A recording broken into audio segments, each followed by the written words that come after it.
Hello, everyone. Thank you for joining us, and welcome to Amer Sports First Quarter 2026 Earnings Call. After today's prepared remarks, we will host a question and answer session. If you would like to ask a question, please press star 1 to raise your hand. To withdraw your question, please press star 1 again. I will now hand the conference over to Omar Saad, SVP of Investor Relations and Capital Markets. Omar, please go ahead. Welcome, everyone. Thanks for joining Amer Sports earnings call for the first quarter of fiscal year 2026. Earlier this morning, we announced our financial results for the quarter ended March 31st, 2026, and the release can be found on our IR website, investors.amersports.com. A quick reminder to everyone that today's call will contain forward-looking statements within the meaning of the federal securities laws. These forward-looking statements reflect our current expectations and beliefs only. They are subject to certain risks and uncertainties that could cause actual results to differ materially. Please see the safe harbor statement in our earnings release and SEC filings. We will also discuss certain non-IFRS financial measures. Please refer to our earnings release for important information regarding such non-IFRS financial measures, including reconciliations to the most comparable IFRS financial measures. We will begin with prepared remarks from our CEO, James Zheng, and CFO, Andrew Page, followed by a Q&A session until 9 a.m. Eastern. James will cover key operational and brand highlights, and Andrew will provide a financial review at both the group and segment level, and will also walk through our updated guidance. Arc'teryx CEO Stuart Haselden and Salomon CEO Guillaume Meyzenq will join for the Q&A session. With that, I'll turn the call over to James. Thanks, Omar. Our excellent momentum continued in Q1 as our unique portfolio of technical sports and outdoor brands are creating white space and taking share globally. All segments, geographies, and channels performed extremely well in the quarter, led by exceptional Salomon soft goods growth, a strong Arc'teryx Omni-Color, and solid Wilson Tennis 360 growth. And we delivered strong results across the P&L, including 32% sales growth and 160 basis points of adjusted operating margin expansion. All 4 regions achieved solid double-digit revenue growth, and that strong momentum has continued in Q2. Looking forward, given the continued broad-based momentum across our portfolio and the talent and ambitious teams we have in place around the world, we are very confident in the future outlook for Amer Sports Group. Several factors give me that confidence. First, we own and operate a unique portfolio of premium innovation-driven sports and outdoor brands. These brands are still only small to medium size with significant room to grow globally. Second, Arc'teryx is a breakout outdoor brand with leading growth and profitability for the industry driven by its disruptive direct-to-consumer model. Third, demand for Salomon's unique outdoor sneaker offering is inflecting globally, but the brand still only has a small share of the very large global sneaker market. Fourth, our Wilson and winter sports equipment franchises have leading market positions, which we believe will deliver slower long-term growth, except for Wilson soft goods, which we believe is unique in the marketplace and has significant potential. And fifth, we believe we have a strong and differentiated platform in Greater China and APAC, where we continue to deliver best-in-class performance across our portfolio. Before I turn over to Andrew, I will briefly recap key highlights from our 3 segments, starting with technical apparel. Arc'teryx delivered another great quarter with broad-based strengths across regions, channels, and categories, including another exceptional performance from women's. Strong momentum in the direct-to-consumer channel continued, driven by a 19% Omni-Color. We continue to envision Arc'teryx as a truly global brand with significant runway in all major markets, and we are encouraged that the brand is generating strong double-digit growth across all 4 regions, including a notable acceleration in North America. Women's momentum continued in Q1, growing faster than any other category for Arc'teryx. Our confidence in the women's opportunity is rising as we are both, one, attracting new female consumers to the brand, and 2, driving higher engagement and spend with existing female consumers. We really see brand affinity with women rising as we improve fit, style, and function while building expanded assortments, leveraging our unique design advantage. Our decision to redesign core ABCG models for her while also expanding feminine club palettes is working well. We also believe that success is bottoms with franchises like the Clarkia, Luthier, and the Neopants is also helping us unlock the female consumers. On the men's side, we are excited to welcome a new Arc'teryx men's designer. Paxton Madison joined us most recently from Mountain Hardwear and the North Face prior to that. His leadership will be instrumental as we continue to push the boundaries of our men's offering when it comes to solving problems for the mountain athletes with technical performance and a beautiful design. Footwear had another great quarter with strong growth across regions led by both existing styles and the new launch. Popular existing styles include Northern LD4 trail shoe, which has strong consumer affinity and is our biggest volume driver, followed by the Copic hiking shoe. And we launched the Silent 2 in Q1, which is a technical trail run racing shoe. Looking forward, we are confident Arc'teryx has an exciting pipeline of shoe release for the upcoming years. We are investing in our design capabilities and the commercial teams on the ground in the U.S. and building a strong infrastructure for both direct-to-consumer and wholesale channels. Our Valence sub-brand also had a strong double-digit growth in Q1. We expect 2026 to be a year of impact for the brand as we invest in units, further develop our collections, and expand distribution, all of which is creating excitement and engagement in the marketplace. Circularity and rebirth continue to be at the heart of Arc'teryx. In Q4, we increased the credit guests receive when they trade in used Arc'teryx products, and this continued to drive strong triple-digit growth in trade in activities in North America, albeit off a small base. Our on-mountain academics remain a critical role in community engagement, and the Mammoth Mountain Academy we hosted in February was again a great success, with 22,000 attendees over the weekend and the 42 clinics hosted by Arc'teryx athletes. Academies are becoming a key platform for rebirth, generating consumer awareness, interest, and the rebirth sales.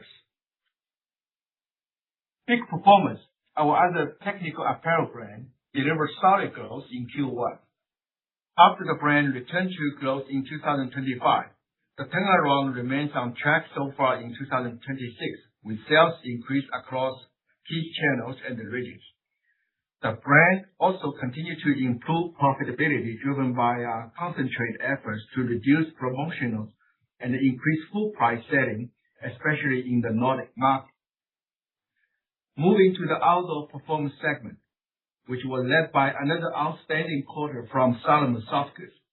The investment we are making to grow Salomon brand awareness and the distribution footprint are paying off, as Salomon footwear momentum is expanding across regions, channels, and in both sport style and performance. We are also excited to share that we are seeing a clear acceleration in North America, and we leverage rising brand awareness to expand distribution with both new and existing wholesale partners. We also saw solid performance from our winter sports equipment franchise, which continued taking share despite challenging market conditions. As you know, Salomon footwear has become a very important growth engine, not just for Salomon, but for Amer Sports Group. We are excited to see a demand inflection for Salomon's unique outdoor sneaker offering, especially since the brand still only has a small share of the global sneaker market. I'd like to highlight a few factors that give us the confidence that Salomon is well positioned to achieve its growth potential and do it in the right way. Number one, global sports style momentum continues. We believe Salomon is connecting with younger consumers and female consumers in a way traditional outdoor brands haven't. Sports style is critical to developing Salomon's position as a modern outdoor sneaker brand, including franchises such as XT6 and XT Whisper. Second, our performance and the running lines are also working well. We continue to believe our new Rivals franchise is helping to unlock the run category for Salomon like never before. Salomon is gaining traction in the run specialty channel in North America and EMEA. Recent running launches include the S-Lab Phantom 3, which is an ultra-lightweight racing shoe engineered for elite performance, as well as the Aero Glide 4 with Optic Form 2. Third is Salomon Amazing Brand Kit in Greater China, Asia, where we believe we operate the most productive and profitable sneaker shops in this industry. Greater China was Salomon's fastest growing region in Q1, driven by both sports style and performance, as well as strong growth in apparel. Salomon is also experiencing surging demand in Korea and Japan, both large sneaker markets. Fourth, our epicenter strategy is working. Our strategy to open a handful of brand stores alongside strategic elevated wholesale distribution in key metro markets around the world is critical to elevating Salomon's presence and awareness. Our Tier 1 global epicenter cities include Paris, London, Shanghai, Beijing, Tokyo, New York, LA. We have seen both rising brand awareness and accelerating revenue in our epicenter cities. Fifth is the strong pull demand we are seeing from consumers in Europe, Salomon's home market, driving strong pre-orders and sales through. Sports style continues to be the growth driver, but we have also seen a real inflection in Rival in Europe, supported by marketing campaigns, in-store events, and the running event activations. Also, we are seeing high e-com demand growth in Europe, even as we expand our retail and wholesale footprint. Sixth is North America, which is the largest sneaker market in the world, but it is still a small business for us. In the U.S., we are seeing a clear growth inflection driven by sports style and performance. Not only are we expanding our shelf space and sales through in existing wholesale partner doors, but we are also now starting to move Salomon footwear into key wholesale partners in the U.S. As you know, there is a strong demand for Salomon sneakers in the U.S., but still very limited distribution for consumers to find our products. Moving to ball and racket highlights. Ball and rackets grew 13% in Q1, driven by continued strength in soft goods and the racket sports. Our Tennis 360 products continue to resonate very well with consumers, from performance rackets to tennis, apparel, and footwear. And the Wilson soft goods continue its exceptional trajectory, with very strong growth across all three major regions. The Wilson brand is unique in its ability to outfit tennis athletes from head to toe, including rackets and accessories. We are pleased to see an increasing number of the world's top tennis players wearing head-to-toe Wilson kits at key events, including Marta Kostyuk winning the Madrid Open and the men's top 10 player, Alex de Minaur, at the India Wells. In Q1, we launched the version 10 of our iconic Braid racket. The launch of Braid has been well received in the market across all channels, with reorders from key customers coming in already. We are also seeing strong validation of the Braid V10 on tour, with world #1 Arena Sabalenka, who won India Wells and the Miami Open, playing with the bracket-out version of the new Braid before it was launched publicly. With that, I will turn it over to Andrew. Thanks, James. Q1 was a great start to the year with strong sales, margin expansion, and EPS growth. The investments we've been making behind our biggest opportunities are paying off in terms of both sales growth and margin expansion. Today, we're experiencing exceptional trends across each of our three biggest growth engines: Arc'teryx, Salomon Soft Goods, and Wilson Tennis 360, which are all still relatively small franchises with significant room to expand.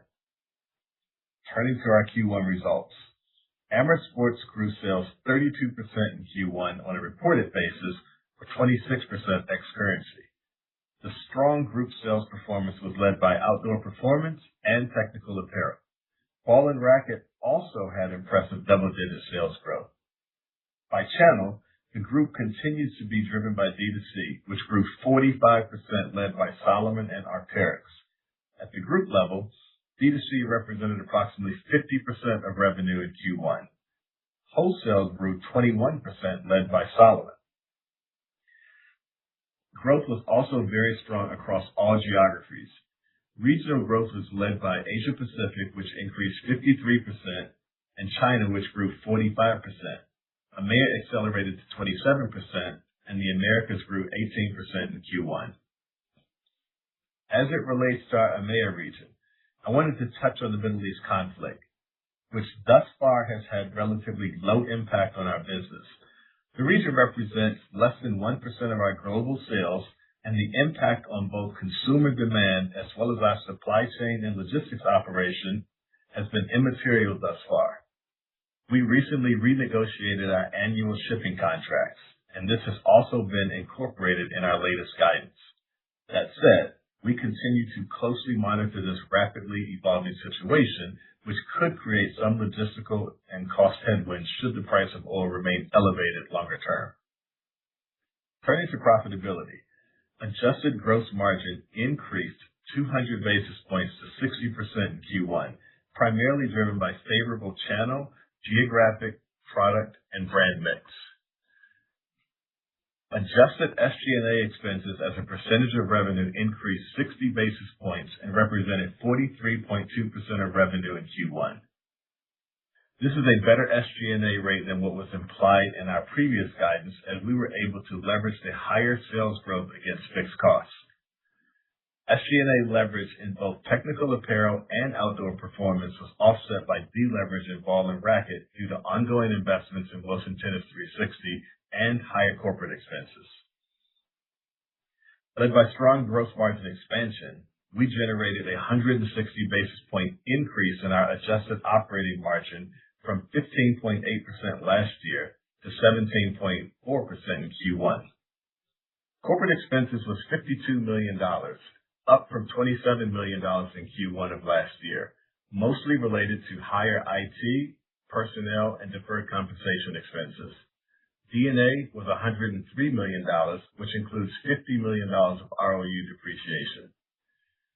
Adjusted net finance costs in the quarter was $30 million, which comprised primarily of $25 million from interest expense, with the remaining $5 million driven mostly by FX losses associated with the revaluation and settlement of monetary balances. In the quarter, our adjusted income tax expense was $86 million, which equates to an adjusted effective tax rate of 28%. Adjusted net income in Q1 was $218 million compared to $148 million in the prior year.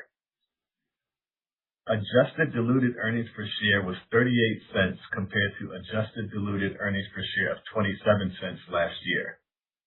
Now turning to segment results. Technical apparel revenues increased 33% to $885 million, led by Arc'teryx. Growth was fueled by 41% D2C expansion, including a 19% omni-comp. Technical apparel wholesale revenues grew 16%. Regionally, the technical apparel growth rate was led by Asia Pacific and Greater China, followed by accelerating growth in the Americas and EMEA. It gives us high confidence in the Arc'teryx global growth trajectory that all regions continue to grow strong double digits.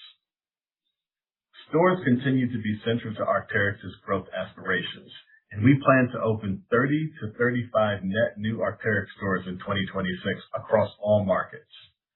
Our store opening plan incorporates a similar level of gross new stores as in 2025, partially offset by the continued closure of certain outlets and other suboptimal locations. We are planning 10 to 12 net new store openings in Greater China in 2026, with openings weighted toward H2 and Q4. After multiple years of optimizing the fleet, we are excited to resume new store expansion in this large and important consumer market. In Q1, we had 5 openings in China, offset by 5 closures. Key new locations include the Grand Gateway 66 store in Shanghai, a great example of the benefit when we relocate from a third-floor location to the ground level, with much higher traffic and more premium locations amongst the luxury brands. In Q1, Arc'teryx's growth accelerated in North America, and we delivered strong double-digit omni-comps in the U.S. We are seeing significant progress in brand awareness in the U.S., with unaided brand awareness growing to 12% from 8% last fall, led by our top-of-funnel marketing strategies. We believe brand experience and community are still untapped areas for Arc'teryx to unlock higher conversion rates in the U.S. market, and we will be doubling down on these activities in 2026. One new store worth highlighting is our latest San Francisco area location in Burlingame, which opened in March. It has performed very well so far and will play an important role in continuing to develop Arc'teryx in warmer markets. I also want to highlight our Rockefeller Center store, where we are encouraged by the building sales trajectory over the course of this past winter. Also, our Mountain Town strategy continues to resonate, as our new stores in Aspen and Park City got off to great starts despite low snow in the Rockies this past winter. Technical apparel adjusted operating margin expanded 250 basis points to 26.4%, driven by both gross margin expansion due to positive region and channel mix, as well as modest SG&A leverage on strong sales. Moving to our Outdoor Performance segment, which saw revenues increase 42% to $714 million, driven by very strong performance in Salomon footwear, apparel, and bags and socks. By channel, Outdoor Performance D2C grew 57%, led by new doors and higher productivity across markets, especially Greater China, APAC, and the Americas. Outdoor Performance achieved a 29% omni-comp, with strength in both stores and e-commerce. E-commerce is continuing to grow across regions driven by higher traffic, especially in the Americas and APAC. Outdoor Performance wholesale grew 34%, driven by strong sell-through and reorders in soft goods.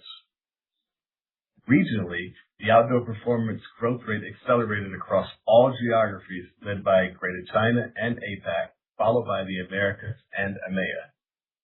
The popularity of Salomon footwear continues to inflect globally, and we are doing everything we can to ensure we are well positioned to fully develop this large opportunity in the right way over time. Salomon is positioned for significant growth in all major consumer regions, where we are working hard to build the right team, operational, go-to-market, and brand-building functions to support our growth. In Asia, D2C continues to be the critical growth channel for Salomon, led by our highly productive Salomon shops. We opened 9 net new Salomon shops in Greater China this quarter, including both owned stores and partner stores, bringing our total count at quarter end to 302 doors. For the full year of 2026, we now expect to open 45 net new stores in Greater China, a slight increase from the 35 we communicated last quarter, as more high-quality locations have become available to us and our partners. Keep in mind, although our net new store openings are slower than nearly 100 new doors the last couple of years, we are focused on upgrading the fleet by opening larger format, highly productive doors in the highest traffic shopping centers with more space to incorporate apparel and accessories. This is a very similar playbook to what we followed for Arc'teryx the last few years in Greater China. A great example of this is the new Salomon flagship we recently opened in Beijing's highest footfall shopping center, Chaoyang Hopson 1, known for its premium, trend-driven retail. With over 8,000 square feet, the new flagship offers a full range of footwear and apparel and a highly elevated consumer experience. In APAC, another region where Salomon is experiencing explosive growth, we opened net 5 new Salomon stores in Q1. These were all in Japan and Korea, both very large and sophisticated sneaker markets. Salomon's overall brand awareness and desirability continues to grow very rapidly across Asia. In the Americas, as James mentioned, Salomon footwear is seeing a material growth acceleration. The brand is seeing great D2C demand in both stores and e-com, and we are also excited to share that we are beginning to expand U.S. wholesale in a more meaningful way. Not only are we improving sell-through and expanding shelf space within existing wholesale partners such as Nordstrom and REI, we are also now starting to move Salomon footwear into key doors with new U.S. retailers like Foot Locker and JD Sports. There is growing demand for Salomon sneakers in the U.S., and we are strategically sequencing our U.S. wholesale rollout to align with our epicenter market strategy. Keep in mind, this expansion into new wholesale accounts will include a small number of doors initially. Accordingly, we are seeing very strong North America order books for fall/winter 2026, with growing demand across a variety of high-quality existing and new retail partners, and we have improved our inventory position to respond to this growing demand. In terms of own retail in North America, we are further strengthening our presence in New York City and just recently opened a Salomon brand store in the Upper West Side of Manhattan, and in Q3 we will open a Salomon store in the Flatiron District of New York. We also opened our first Salomon shop in Mexico City, as the brand is also enjoying accelerating awareness and desirability across Latin America markets. We will continue to focus on our epicenter strategy in 2026 and beyond, particularly New York, Los Angeles, Miami, and San Francisco. We currently plan to open 7 to 10 new Salomon shops in the Americas this year. In EMEA, we continue to expand our store fleet in key epicenters, and we will further develop our Europe epicenters into Spain, Germany, and other key UK cities in 2026. In Q1, we opened our first brand store in Copenhagen, Denmark, which has delivered a very strong positive start. Lastly, our winter sports equipment franchises had a solid Q1 despite challenging weather and market conditions. While the market for cross-country and touring remains pressured versus the COVID highs, the core alpine on-piste market remains healthy despite low snow in certain regions. Outdoor performance adjusted operating profit margin expanded 480 basis points from last year to 20.4% in Q1. The margin expansion was led by gross margin thanks to positive channel, region, and product mix, as well as SG&A leverage on strong growth. We are pleased to deliver strong margin expansion in Q1 after making the decision last quarter to accelerate investments to support Salomon's long-term growth, including marketing, retail expansion, and talent acquisition. We believe these types of investments are critical to deliver the kind of results we saw in Q1, as well as position the brand for high-quality long-term growth. I would add that we believe this is one of the advantages of our portfolio. The strong sales growth and margin expansion at the group level gives us the flexibility to invest behind early-stage growth opportunities, such as Salomon sneakers and also Wilson Tennis 360, in a way they could not as standalone entities. Moving to ball and racket, where revenues increased 13% to $347 million, driven by soft goods and racket sports. We continue to see very strong momentum in Tennis 360 globally. By category, the growth was led by soft goods, up very strong double digits with continued momentum in all regions. Strong rackets growth was driven by China and EMEA. Beyond tennis, we saw solid growth in golf driven by commercial clubs and golf balls, while inflatables were slightly down. Baseball also declined, impacted by the timing of shipments in bats and gloves, partially offset by growth in baseball uniforms and apparel. Regionally, the ball and racket growth rate was led by Greater China, APAC, and EMEA. We opened one net new Wilson brand store in Q1 in Korea. We have extensive store opening plans for China this year, given the performance of existing Wilson Tennis 360 shops. For the full year, we now plan to open approximately 40 net new Wilson Tennis 360 shops in China between owned and partner doors. APAC also continues to drive meaningful Wilson soft goods growth. We are seeing strong growth in Korea retail as well as in Australia in racket, golf, and apparel. In North America, we saw strong retail growth in Wilson soft goods, offset by the timing of product launches in rackets and golf, as well as lapping some big sell-in programs in inflatables and baseball last year. We also continue to expand our Tennis 360 offering into more Dick's Sporting Goods locations, including House of Sports. We are planning to expand our Dick's footprint from 250 doors to 400 doors by the end of 2026.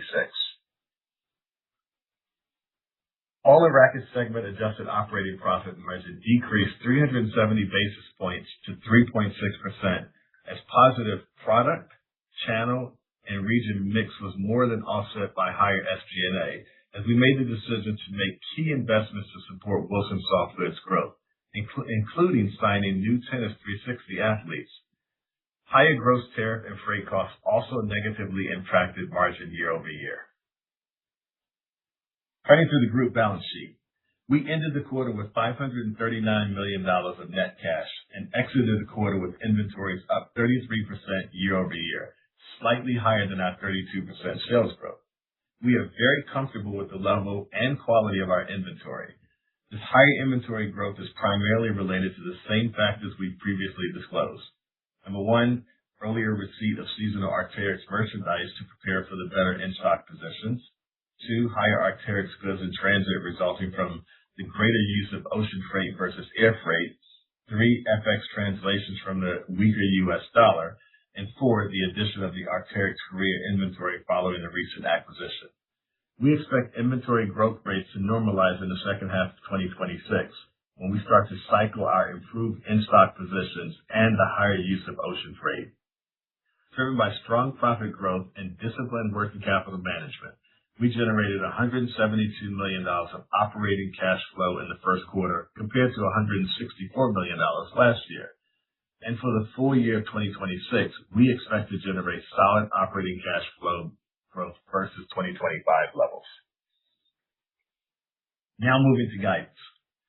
A couple of housekeeping items before I walk through the details. First on tariffs. Our new updated guidance today assumes that the higher IEEPA tariff rates that were in place before the February Supreme Court ruling remain in place for Q2 and the remainder of 2026. Regarding tariff refunds, we have filed our submission and last week received a small portion of our total submission amount, which does not have an impact on our guidance as presented.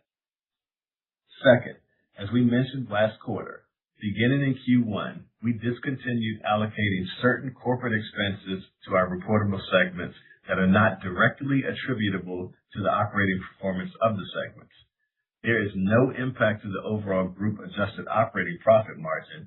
It is simply reallocating certain costs from segments to corporate. Included in our press release and the earnings deck is an exhibit that details the cost reallocation from each segment to corporate for each quarter of 2025. Let's begin with our updated full year 2026 outlook. The second quarter is off to a strong start, and given the continued momentum from our highest margin Arc'teryx franchise, accelerating Salomon soft goods growth, plus the solid foundation of our equipment franchises, we have the confidence to raise our 2026 sales, margin, and EPS guidance. We are raising 2026 revenue growth guidance from 16 to 18% to 20 to 22%. Which includes a 200 to 250 basis point benefit from favorable FX impact at current exchange rates. By segment, we are raising our technical apparel 2026 revenue growth guidance from approximately 18 to 20% to 22 to 24%. We are also increasing our outdoor performance sales growth expectations from 18 to 20% to 22 to 24%. Our ball and racket sales growth guidance goes from 7 to 9% to 10 to 12%. We are also raising our full-year adjusted gross margin guidance from approximately 59% to a range of 59 to 59.5%. And we're also raising our adjusted operating profit margin guidance from 13.1 to 13.3% to 13.4 to 13.7%. By segment, we continue to expect adjusted operating margin of approximately 22% for technical apparel. For outdoor performance, we are raising adjusted operating margin guidance from 14.5 to 14.8% to 15.0 to 15.5%. For ball and racket, we continue to expect an adjusted operating margin of 4.7 to 5%. We are assuming full-year net finance costs of approximately $70 million and an effective tax rate of 28%. Other operating income will be approximately $30 million for the full year, with approximately $20 million coming in Q2. Net income attributable to non-controlling interests will be approximately $20 million for the full year. We now expect adjusted diluted EPS of $1.18 to $1.23 versus our prior guidance of $1.10 to $1.15, which is based on 586 million fully diluted shares. We are also assuming D&A of $400 million, including approximately $200 million of ROU depreciation. CapEx is still expected to be approximately $400 million, primarily to support our retail expansion and IT infrastructure investments. Turning to second quarter guidance, we expect reported revenue growth for the group in the range of 22 to 24%, which assumes a 200 to 250 basis point benefit from favorable FX impact at current exchange rates. We expect adjusted gross margin to be approximately 59.5% in Q2 of 2026 and an adjusted operating profit margin of 6 to 7%.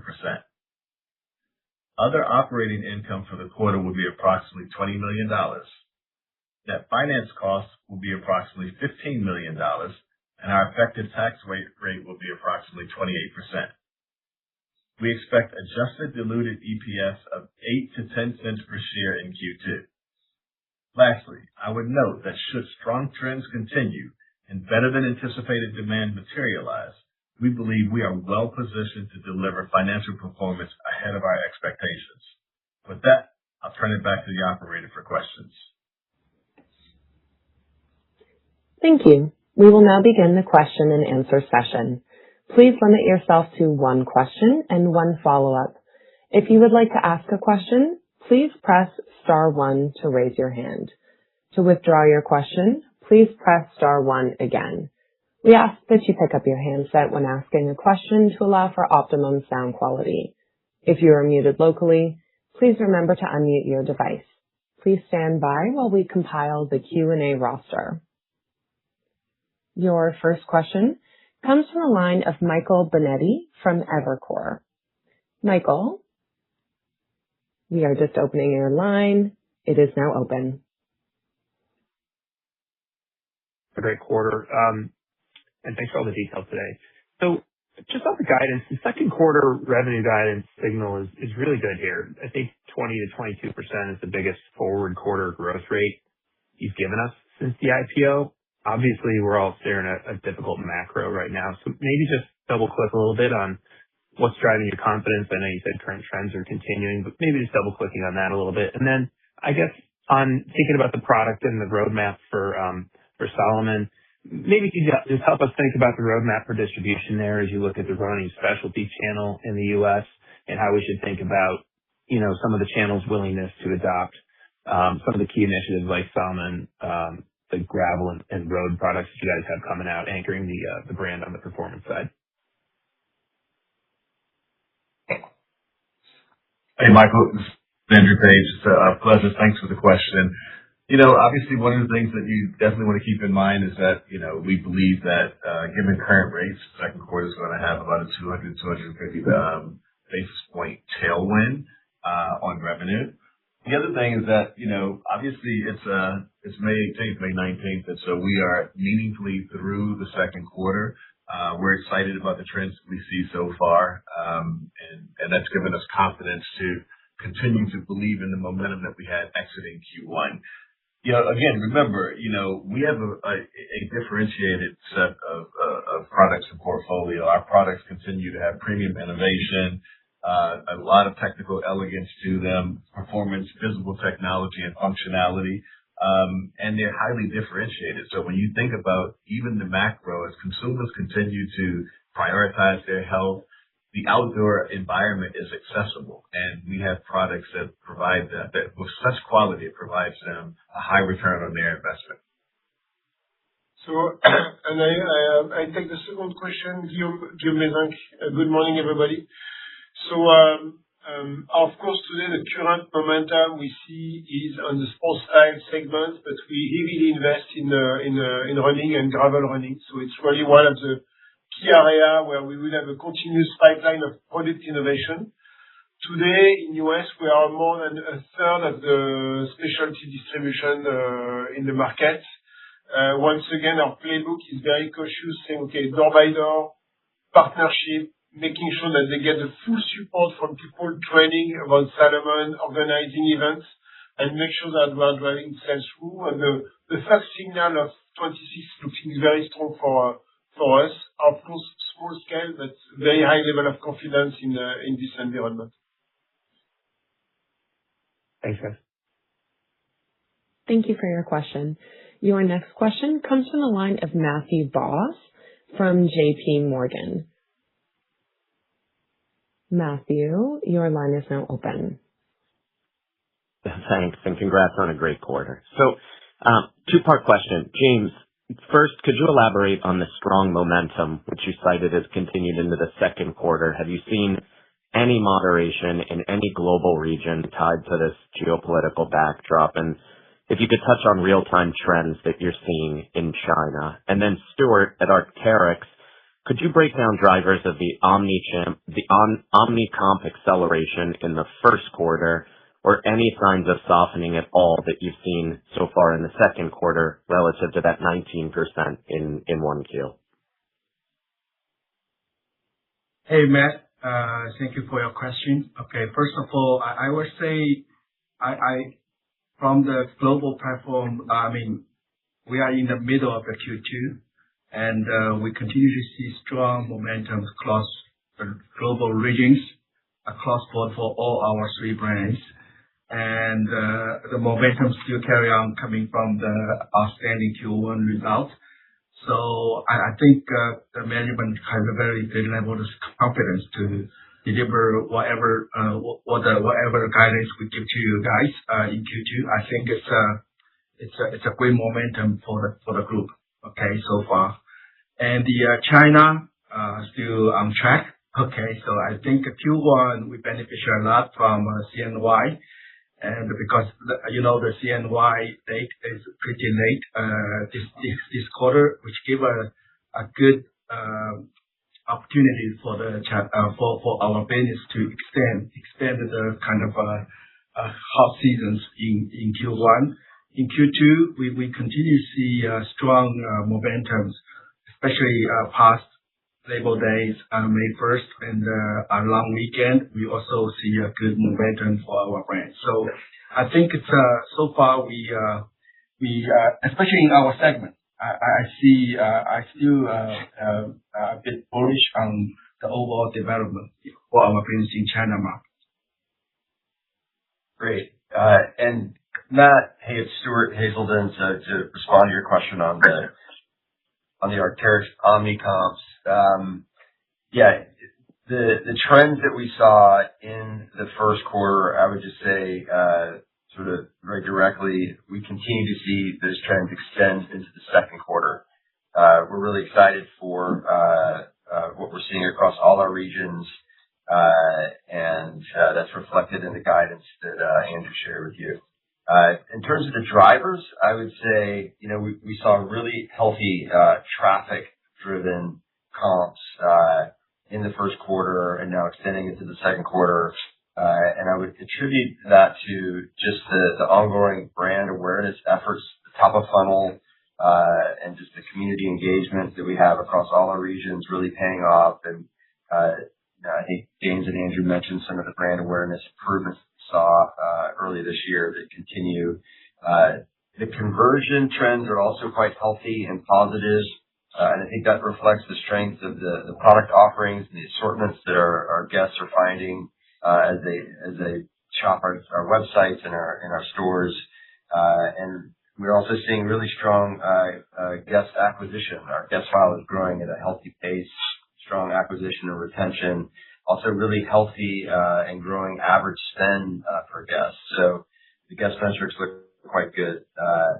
And finally, our stores, as they begin to comp, we're seeing really healthy continued growth in our store productivity as our stores mature and season. So across the board, we're seeing really strong drivers of that comp performance. Hey, Matt, this is Andrew. Great color. Yeah. Yeah, Matt, just to wrap up on the first point that you talked about around the macro. I mean, obviously, we don't live in a bubble, and we are aware of the risks and some of the decisions that consumers need to make associated with all the geopolitical factors out there. To that point, though, we're not seeing any signs yet with our consumer, and we're continuing to. You saw our results in Q1 up in all of our regions. We continue to see momentum as we exited Q1 into Q2. And the thing that, we really appreciate is that the premium sports and outdoor market, it remains one of the healthiest segments in all of consumer. And we do benefit from that. Next question. Great color. Best of luck. Your next question comes from the line of Laurent Vasilescu from BNP. Your line is now open. Good morning. Thank you very much for taking my question. I have a question for Guillaume regarding the Americas wholesale expansion. I think it was called out that JD and Foot Locker are early innings. But curious to know, are there any limitations for the brand to go into Dick's Sporting Goods? And I think, Guillaume, you mentioned that you're in a third of Run Specialty stores currently. Is there an opportunity or is there a limitation for you to get to a third of the big box accounts in the U.S.? And then, Andrew, a question really on input costs. I appreciate that you called out that you locked in freight for the year, which is great. But you did mention that if, oil prices do maintain at these levels, you could see an impact potentially on freight or potentially raw materials. If that's the case, any chance you can quantify that for the audience? Thank you very much. Let me take the first part first. I did mention the fact that, as oil prices have continued to see pressure, it's important to note that the point that I wanted you to take away from is that it's almost had, nominal impact, if at all, any on us right now. We believe, and I thought it was important to let you guys know that, we have locked in our freight and logistics costs for the next year. That being said, wrapping it up with, if oil prices persist for an elongated period of time, it undoubtedly will have some trickle-down effect on the consumer. It could possibly have impact on us, but there's nothing to quantify. I wasn't signaling that there's a quantification or a Mendoza line that could trip us. Right now, again, we see the increased cost, and it's had nominal impact on us, if at all any, and that's what we see for the foreseeable future. But again, we are aware of the macro. And if there's a seismic shift in oil and cost over time, this could have some longer term effect. But we're not seeing anything right now, and I wasn't signaling that's something that's to come at a particular time in the future. So, if I come back to Salomon wholesale in North America, we have a clear playbook, which is really the consumer demand. So we are not looking at business opportunity outside of where we can get traction and having consumer demand. So when you speak about running specialty distribution, we have a pipeline of innovation. This is super supported by the store, which is also selling performance product and understanding the Salomon product. So with limited aided awareness, we can still have quite success in running space. When we are coming back to large partner and big boxes, then the challenge is we need to build this awareness in order to drive the sales through and have the consumer demand. This is why we didn't want to deviate from our original strategy, which is starting from epicenter, starting from large city, and working together with these big boxes door by door and opening the door on a very cautious way in order to make sure that we are building success. And from what we learned, we are starting to develop. So being said, clearly we will see an acceleration at GD and Foot Locker. So we are strong at REI and Nordstrom today, and we are developing fast. And for sure, the next two biggest target is Foot Locker and GD Sports, where for winter we start to think forward, and we are looking at accelerating the playbook thanks to our brand momentum. But once again, consumer demand first, playbook with large city where we are building aided awareness before we start thinking about kind of numeric developments with a lot of doors in North America. Great to hear. Thank you very much. Your next question comes from the line of Jay Sole from UBS. Jay, your line is now open. Great. Thank you so much. Maybe, Stuart, I'd like to ask you about Arc'teryx, especially the progress in the U.S. You talk about women's. Maybe just give us an idea of, where you're at stores-wise, what you see as the opportunity now and how you see overall sales trending given some of the new categories you've penetrated and the progress you've made, over the last 90 days. Hey, Jay, it's Stuart. So yeah, thanks for that question. So first on the U.S., we're seeing really exciting acceleration in the comp business, in the underlying traffic and conversion that I mentioned earlier. We're definitely seeing those trends in the U.S.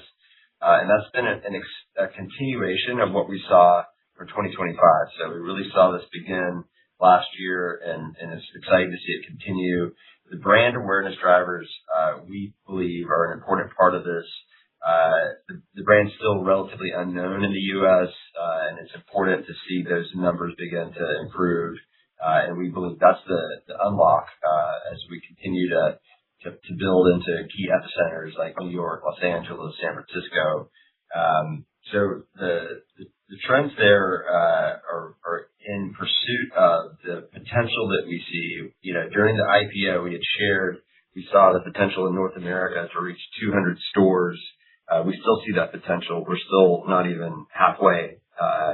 And as we continue to develop our view of the markets, I would expect that potential could even expand. But we're on track. We're seeing great traction and momentum in the U.S. and in North America broadly. For women's, just to turn to that question, we saw really strong continued strength in women's. In the first quarter, our women's business was up over 40%. We saw a 200 basis point increase in penetration of our overall sales to almost 25% of the total revenue. We believe our women's business can be over 30% of our total revenue by 2030. So we feel like we're ahead of schedule effectively towards that goal. And as James mentioned in his prepared remarks, we're seeing great momentum both in our core model redesigns. The Beta SV in the first quarter was a fantastic selling product, and that's very much at the bullseye of who we are as a brand. And the other categories such as pants, and James mentioned the ongoing success we're seeing, the Cartia, the Nia, the Lucia. This is giving us a lot of energy and excitement around the potential. We really see women's as offering us a vehicle to transform the brand from not just being a men's brand or a men's bias brand, but we see the potential to really transform and become a dual gender, very balanced brand. So yeah, thanks for the question. Good, thank you. Your next question comes from the line of Brooke Roach from Goldman Sachs. Brooke, your line is now open. Great. Good morning, and thank you for taking our question. Your guidance today indicates a nice step up in Solomon profitability for the year. However, it looks like you're planning for a little less improvement for the rest of the year despite some easy comparisons. Can you unpack how you're thinking about reinvestments in Solomon as you continue to expand the key epicenter city strategy, as well as profit improvement for the brand ahead? On a medium-term basis, what do you think the right profit margin is for the Solomon brand that's achievable as you continue to fuel continued long-term growth? Thank you.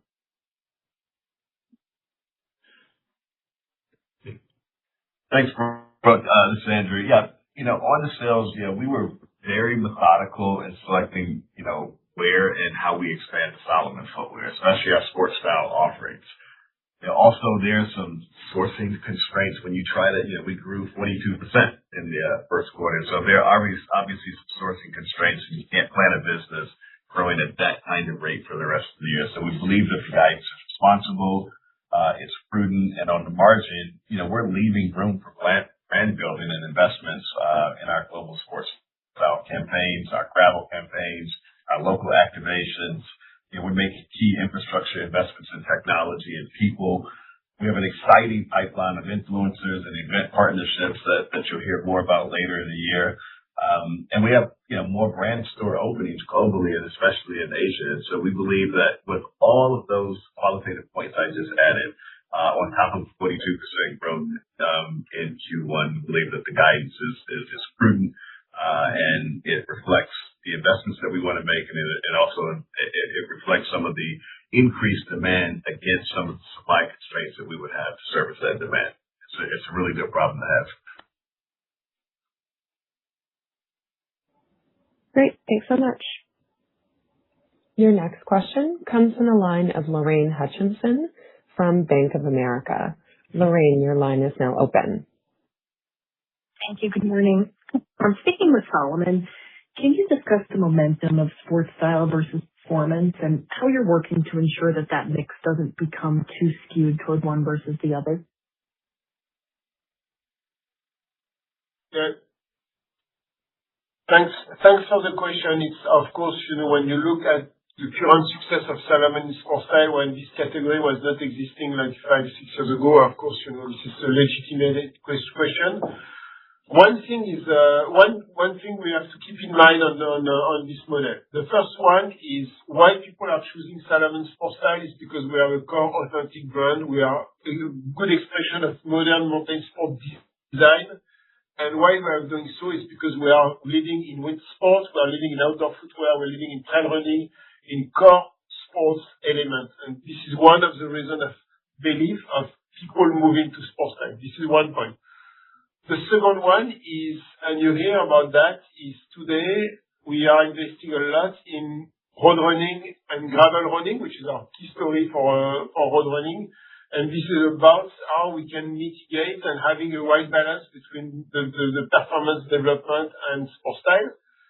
Sports style, of course, is developing much faster than performance today. But if you look at this niche today for Solomon, but if you look at gravel and running, which is still small, this is the fastest growing category inside Solomon on small scale, but with a very big traction in terms of consumer demand, still in the core distribution and so on. And this is what it makes us believe that we have today, we will be able to manage our portfolio and our life cycle development of product in the future.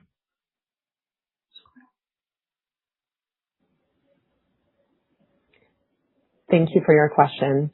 Your next question comes from the line of Paul Lejuez from Citi. Your line is now open. Hey, thanks, guys. Wanted to understand your tariff assumption a little bit better for 2Q and the rest of the year.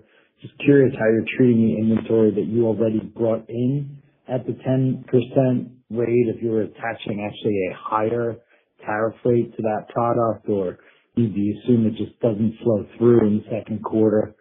And then second, curious if you can talk about what did change within your second half guidance by region or brand. Thanks. Yeah. Paul, hi, it's Andrew. Thanks for the question. Let me just re-anchor and orient on the tariffs. Our guide does not contemplate any change in tariffs since before the Supreme Court ruling.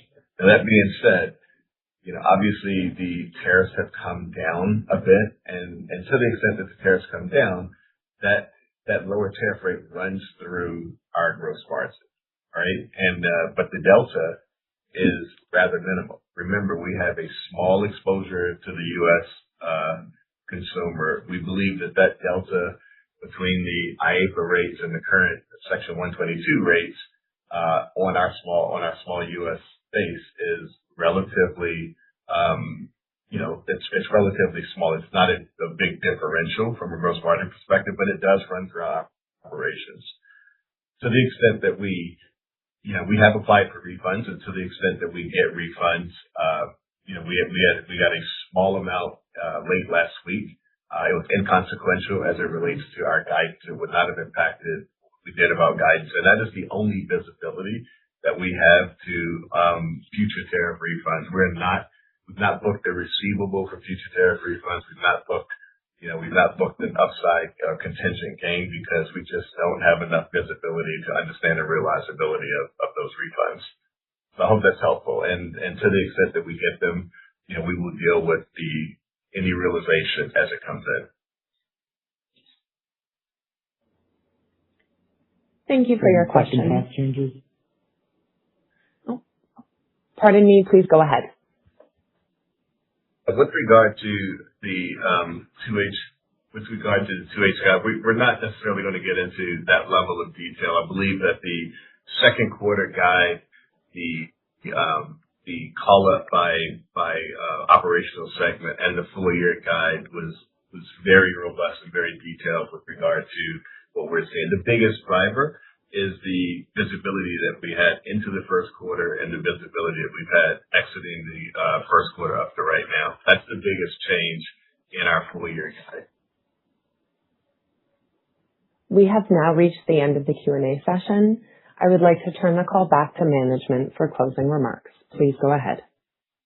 Thanks everyone for joining. I look forward to seeing you in about 90 days on our second quarter call. Have a great rest of the week. This concludes today's call. Thank you for attending. You may now disconnect.